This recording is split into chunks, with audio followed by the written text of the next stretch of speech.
5:45 ফজরের জামাত, 7.5 ঘন্টা পরে আল্লাহ বলে 7.5 ঘন্টা পরে বান্দা আমি রাত বানিয়ে চতুর্দিক নীরব করে অন্ধকারে ঢেকে দিয়ে তোমার চোখে ঘুম পাড়িয়ে সব শব্দ নিঃশব্দ করে 7.5 ঘন্টা তোমারে ঘুম পাড়ায় রাখলাম। আহা, ছোট বাচ্চাও তো মাকে বলে মা তুমি ঘুমাবা না, ছোট বাচ্চাও তো বাবাকে বলে বাবা তুমি ঘুমাবে না। আমরাও তো কোনোদিন বলি নাই মাওলাকে মাওলা সারাদিনের এত ব্যস্ততার পরে আপনি ঘুমাবেন না। মাওলা বলে না তুমি আমি জেগে আছি। ওই যে রাত 2টায় যদি তোমার পেশাব করতে হয় তো তোমার তো চোখ খুলতে হবে। আমি যদি ঘুমায় যাই বান্দা তোমার চোখ মেলে দিবে কি? তুমি যে 3টা বাজে বলে রাখছো যে গাড়িতে 3টায় রওনা দিয়া সকাল 7টার ফ্লাইট ধরবা ঢাকাতে গিয়া, এখন আমি যদি ঘুমায় থাকি তাইলে রাত 3টা বাজে তোমার চোখ খুলে দেব কি? এই জন্য বান্দা আমি ঘুমাই না, আমি ঘুমাই না। তুমি ঘুমাও, আমি তোমাকে পাহারা দিই।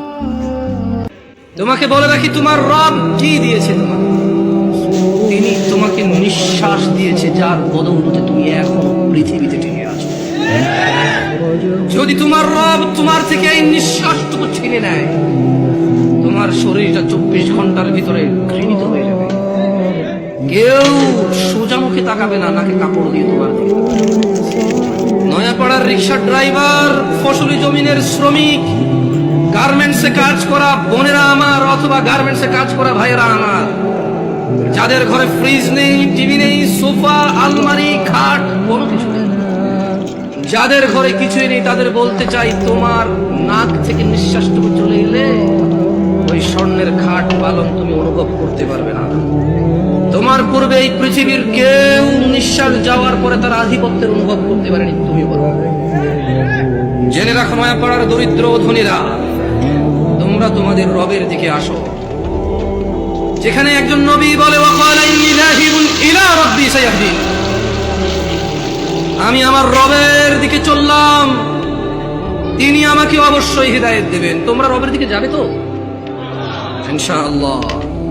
এটাই কিন্তু সেই জামানা, যে জামানা সম্পর্কে নবীজি বলেছিলেন যে একটা জামানা আসবে সুদ প্রচুর ছড়িয়ে যাবে, মানুষ হালাল হারামের পরোয়া করবে না, এবং যারা সুদ মুক্ত থাকতে চাইবে তাদের গায়েও গিয়ে সুদের ছিটাফোঁটা গিয়ে লাগছে না।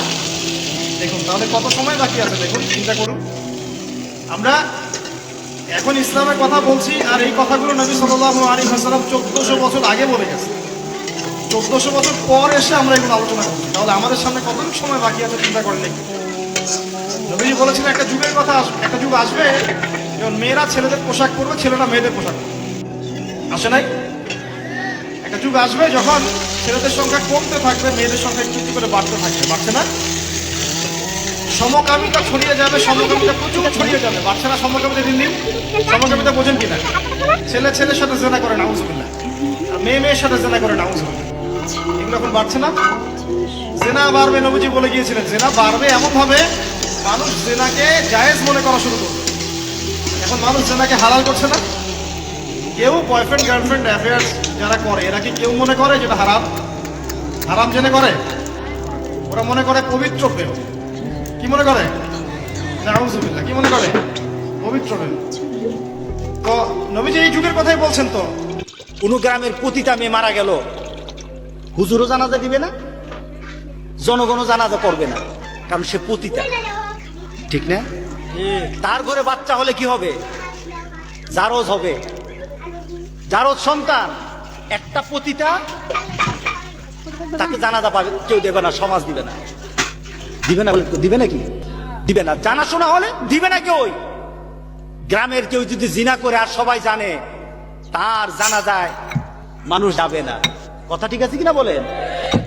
কিন্তু কোন লোক যদি একবার একটা টাকাও যদি সুদ খায়, সুদ দেয়, সুদ খায়, সুদ দেয়, একটা টাকা, রাসূল পাক সাল্লাল্লাহু আলাইহি সাল্লাম বলেছেন 40 বার জিনা করে যত বড় গুনাহ হতো, যতটুকু গুনাহ হতো তার আমল নামায় এতটুকু গুনাহ গুনে যায়। এটা আউযুবিল্লাহ। 8-10টা বিয়ে